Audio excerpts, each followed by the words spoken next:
Okay, I'm shooting a video of my custom sim that Lee made for me.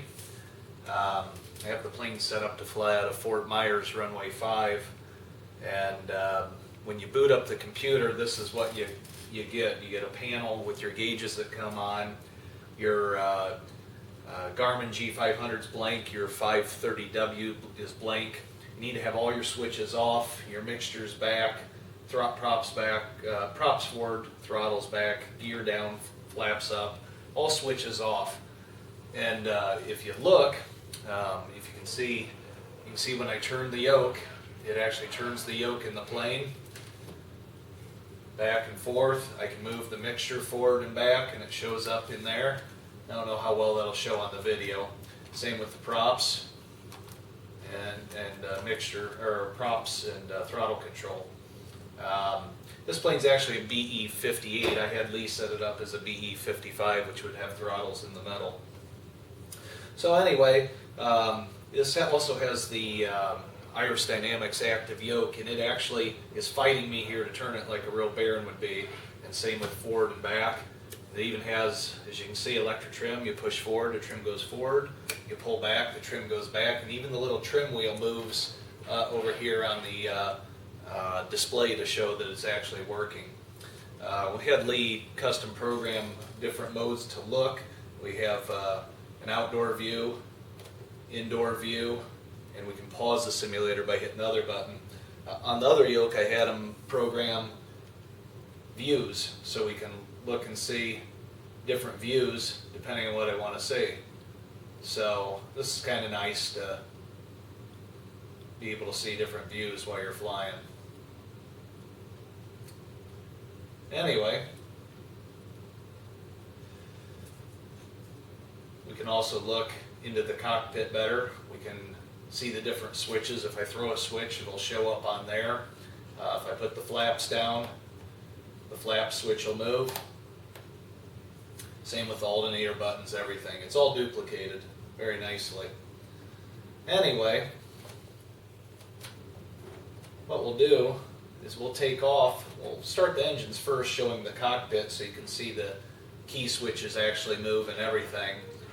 But what we do is we just start over here on the left-hand side. Lee has it set up a little different than I would.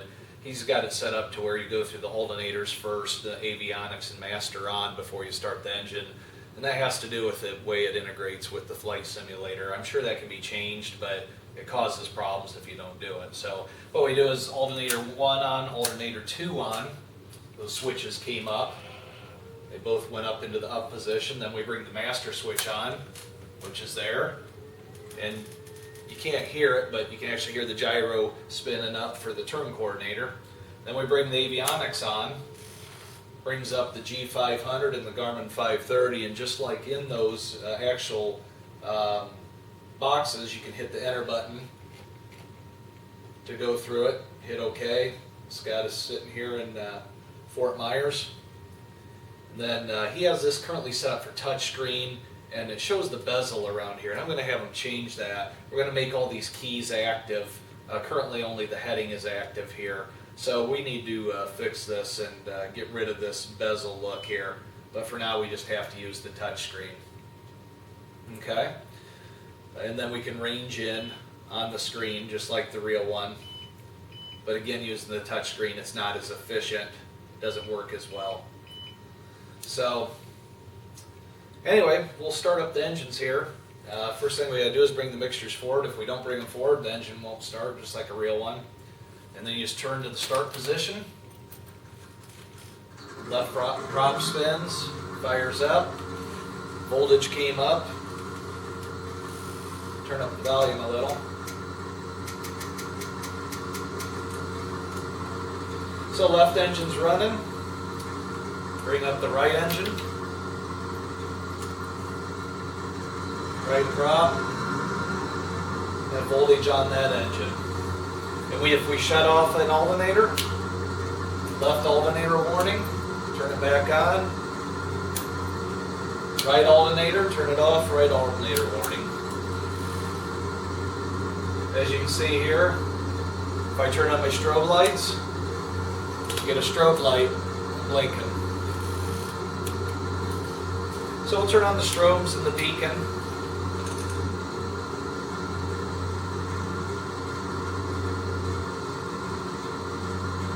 What we'll do is we'll set up for a takeoff. For that, I'm going to use the outside view. There's the outside view. And again, we check the yoke, make sure it works. It's deflecting very well. Even has trims here that work also. I can use the electric trim, or I can use manual trim for rudder and pitch. You can even shut this fuel off with the switch down here. If I shut the fuel off, the engine will quit.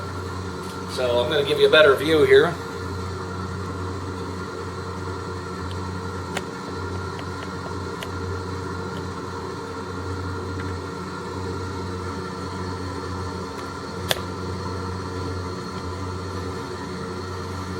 Okay, we'll set for a takeoff. Props forward, mixture's rich.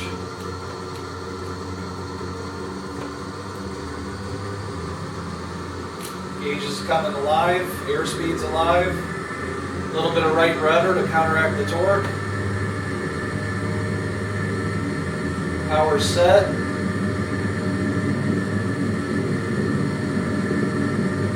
Give it a little shake in the stick here. Rotate. Positive rate, gear up.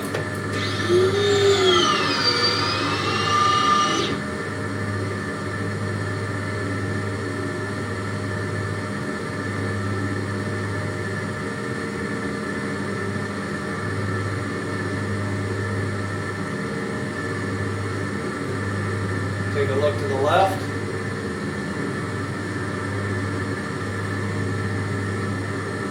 This is the Caloosahatchee River coming up here.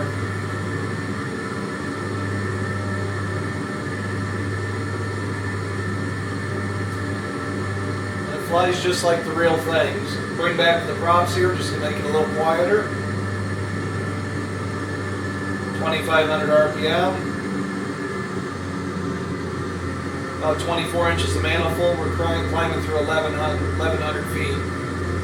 This is the second bridge going into Cape Coral.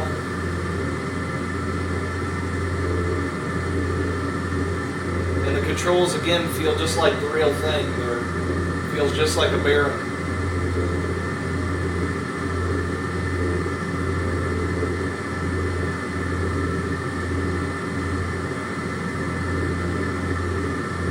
We'll fly down the river here a little bit. The G500 works very well as far as pitch. It's very quick. As you can see, up and down. Responds perfectly. The graphics are not good. This computer isn't fast enough to make the graphics go smoothly. Lee's building a completely new computer to fix that problem. Here's the southern bridge going into Cape Coral. That is just like Cape Coral. It has all the channels and everything. So we're doing 154 knots indicated, 24, 24. I'm going to bring back the mixtures a little bit.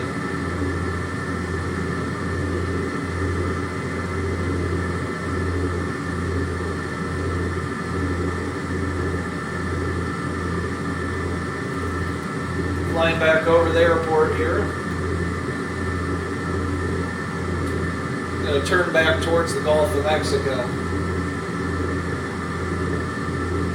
And again, in roll it gets tighter the further you turn it. And you need a little back pressure in the turn to stay level, just like the real plane.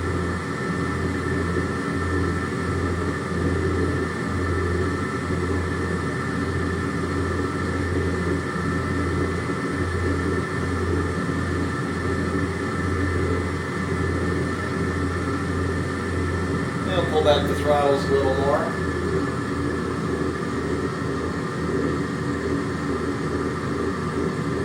It's got split gauges, so I can pull back the right engine. It'll split. Same with the props.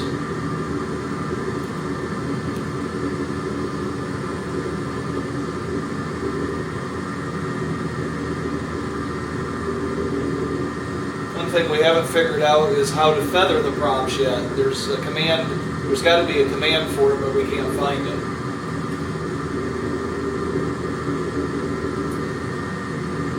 This is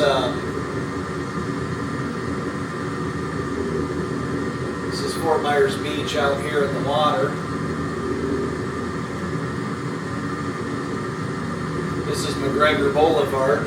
Anyone from Fort Myers area would be familiar with that. I'm going to fly over my house in Florida.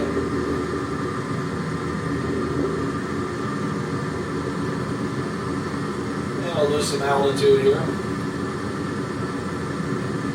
I'm going to lose a little down trim. As you can see, this works just like this one does.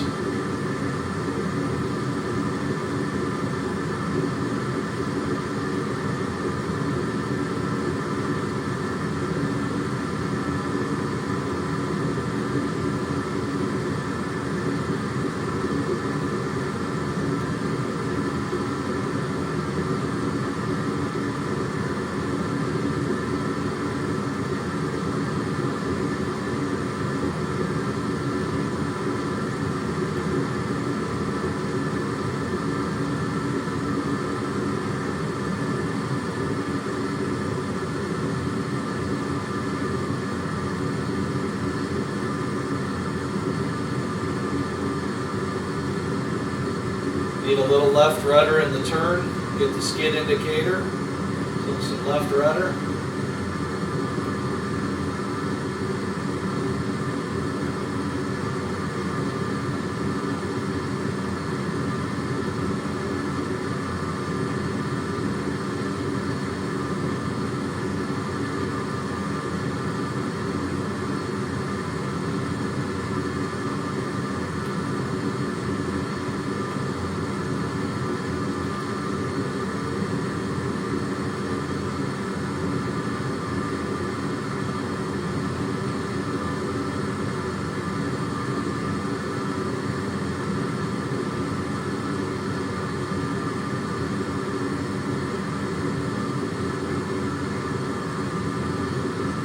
So I'll fly us back to the airport. There's a tower right there, right next to it.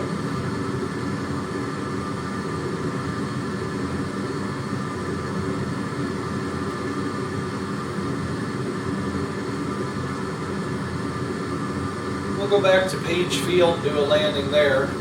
We're at 1,000 feet, which is about perfect. See the two red lights right here, those would be your Vassies. We're a little low, of course, being this far out.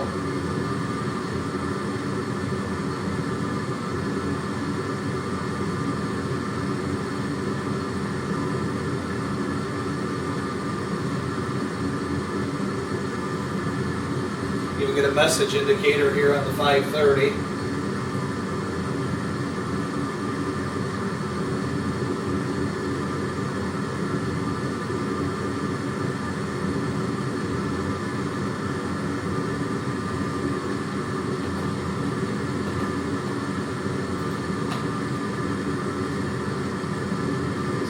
Airspace near and ahead.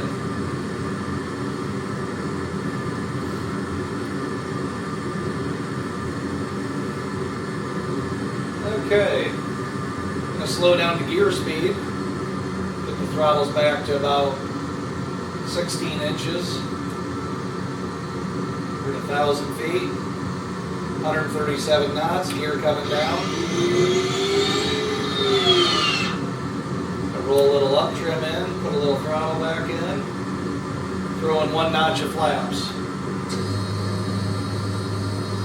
Look out to the left, see the flaps are down.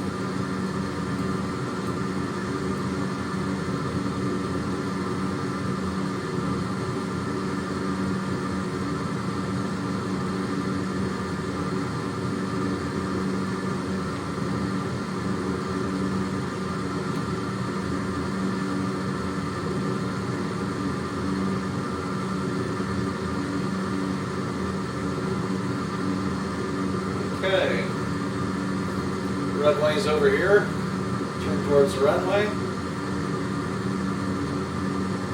We're over 700 feet, go full flaps. We'll roll a little up trim in.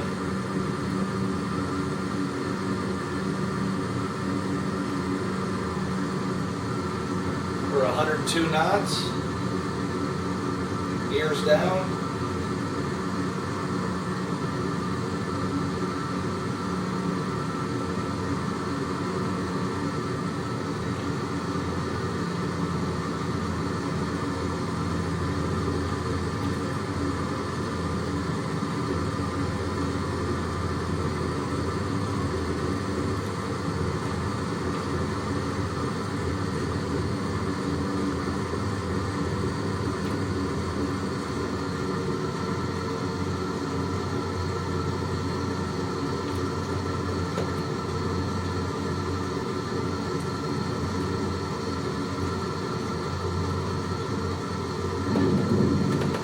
Whoops.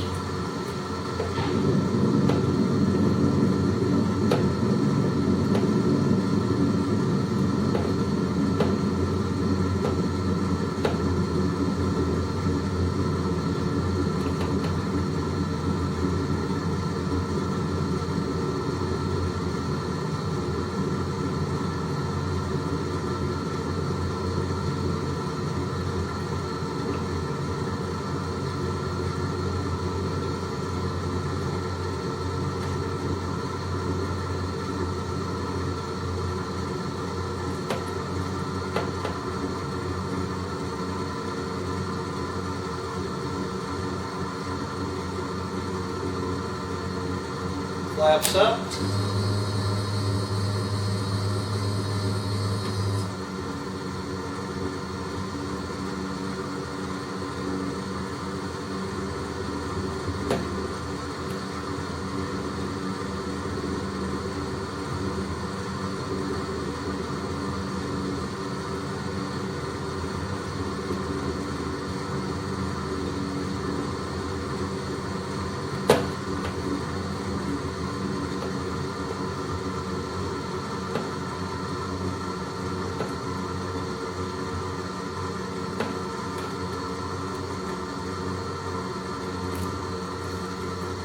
That's all there is to it.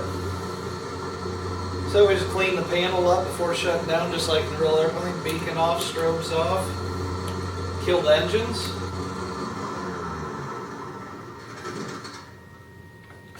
And if you want to see the inside again, you can scroll down, zoom. See that we have the mixtures back, props forward, throttles are back. See a move again there.